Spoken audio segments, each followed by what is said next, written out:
નમસ્કાર મિત્રો, આજે હું તમને આપણી ભારતીય સંસ્કૃતિનો એક ખૂબ જ સુંદર અને અર્થપૂર્ણ તહેવાર એટલે કે હોળી વિશે તમને સંપૂર્ણ વાર્તા કહેવા જઈ રહ્યો છું।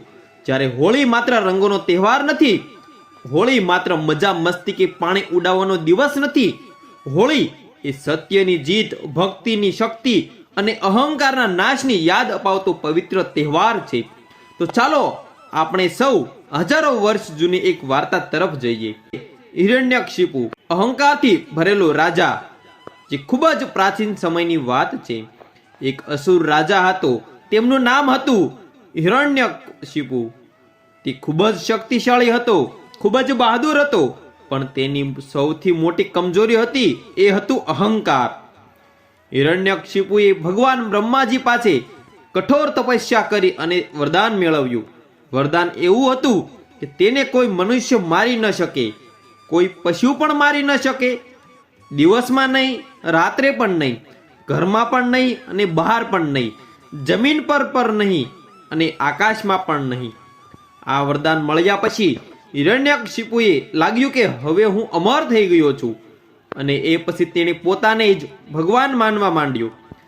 રાજ્યમાં જાહેરાત કરાવી, આ રાજ્યમાં હવે એક જ ભગવાન છે, હિરણ્યકશિપુ, કોઈ બીજો ભગવાન માનશે પણ નહીં। લોકો ડરથી રાજાની પૂજા કરવા લાગ્યા, પણ એક નાનકડું બાળક એવું હતું જે ડર્યું નહીં, જેમનું નામ હતું પ્રહલાદ। નાનકડો ભક્ત અને મોટી શ્રદ્ધા। જ્યારે હિરણ્યકશિપુનો પોતાનો દીકરો હતો આ પ્રહલાદ। એટલે પ્રહલાદ નાનો હતો પણ દિલથી ભગવાન વિષ્ણુનો ભક્ત હતો। તે રોજ ભગવાનનું નામ લેતો, ભજન ગાતો અને કથા સાંભળતો। રાજાને આ વાતની ખબર પડી તો તે ખૂબ જ ગુસ્સે થયો અને તેને પ્રહલાદને બોલાવ્યો અને કહ્યું, તું મારા સિવાય બીજાને ભગવાનને કેમ માને છે? પ્રહલાદ નમ્રતાથી બોલ્યો, પિતા, ભગવાન તો સર્વત્ર છે, હું ભગવાન વિષ્ણુને માનું છું। રાજાએ ધમકાવ્યું, માર માર્યો, ડરાવવાનો પ્રયાસ કર્યો, પણ પ્રહલાદ ડર્યો નહીં। જ્યારે સાચો વિશ્વાસ નાનો હોય કે મોટો હોય, જો દિલથી હોય તો કોઈ તોડી શકતું નથી। જ્યારે પ્રહલાદને મારવાના ઘણા બધા પ્રયાસો કર્યા, જ્યારે પ્રહલાદને ઊંચા પહાડ પરથી ફેંકવામાં આવ્યો, ઝેરી સાપો વચ્ચે નાખી દીધો, જ્યારે ઊંડા પાણીમાં ફેંકાવ્યો, હાથથી કચડવાનો પણ પ્રયાસ કર્યો, પણ પ્રહલાદને દરેક વખતે ભગવાન વિષ્ણુનો પ્રહલાદને બચાવવાનો પ્રયત્ન કરે છે, કારણ કે જ્યાં સાચી ભક્તિ હોય છે ત્યાં ભગવાન પોતે રક્ષા કરે છે। રાજાને લાગ્યું કે હવે કંઈક મોટું કરવું પડશે।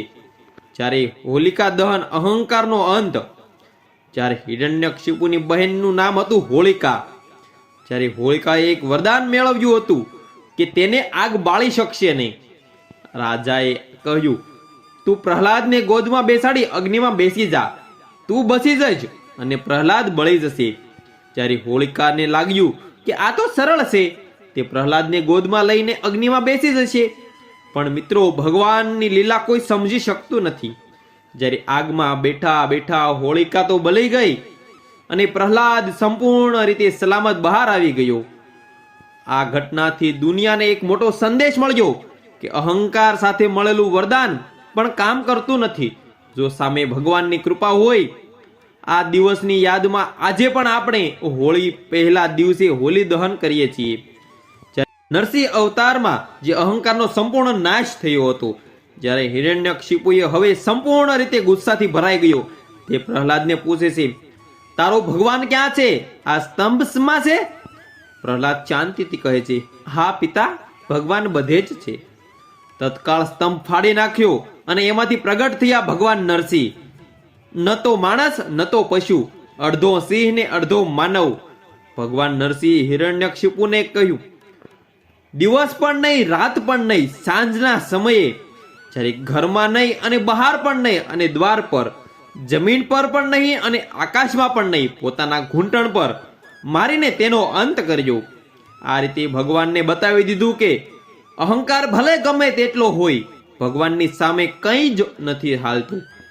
ત્યારે આ ધૂળેટી ખુશીના રંગો, જ્યારે હોલિકા બળી ગઈ અને પ્રહલાદ બસી ગયો, અહંકારનો અંત થયો, તે ખુશીમાં જ બીજા લોકો એકબીજા રંગ લગાવવા લાગ્યા, દુઃખ ભૂલીને ખુશી વહેસાવવા લાગ્યા। અને ત્યારથી શરૂ થઈ ધૂળેટીના રંગોનો તહેવાર. હોળી આપણને શું શીખવે છે? આ હોળી એ આપણને એ શીખવે છે મિત્રો કે સત્યનો રસ્તો ક્યારેય ન છોડવો જોઈએ, ભગવાન પર અડગ વિશ્વાસ રાખવો જોઈએ, અહંકારોથી દૂર રહેવું જોઈએ, કોઈને તકલીફ આપીને ખુશી ન મનાવવી જોઈએ, માફી માંગવી અને માફ કરવું જોઈએ.